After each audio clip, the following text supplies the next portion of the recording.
Today I'm going to be doing a quick book review on the book Church History in Plain Language by Bruce Shelly. Okay, like the video, and I'm going to leave a link in the description if you want to buy this book. Let's start off by saying that this book is probably one of the most easily readable church history books available. I've always been a big fan of history, but you know, when you study history, sometimes the books can be too thick and unreadable. But each chapter of this book is only about 10 pages, which I think was perfect for daily reading if you just want to read a chapter a day or a little bit of a day. It's really good for a survey of the last 2,000 plus years. The author manages to put in a lot of detail without getting lost in the details. Just a lot to like about this book. I like the part that it talks about.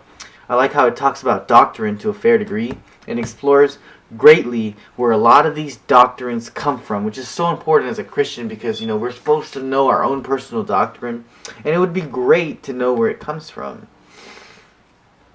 It's very understandable, and it's understandable. It's very understandable, and it's organized in such a way that you can either just read straight through it, or you can read in a timeline, or you can look up certain people in history and read all about their origins. I thought that was pretty cool.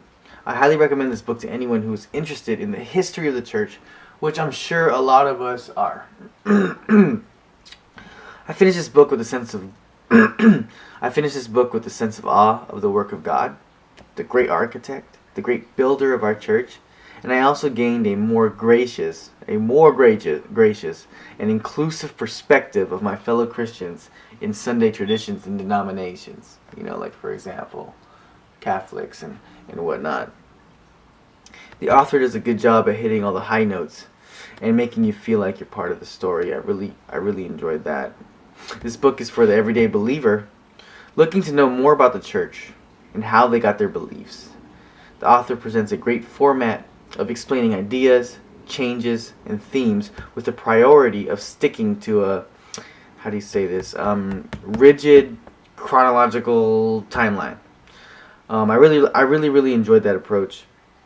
And the more that I read this book, the more blown away by how little I actually know. So that was really good. I found myself writing down a lot of names and events and looking it up later on my own, like in Google or whatnot, because there's a lot of curiosity in this book. So if you want to read this book, if you want to buy this book, I'll leave a link in the description. Hope you enjoyed it.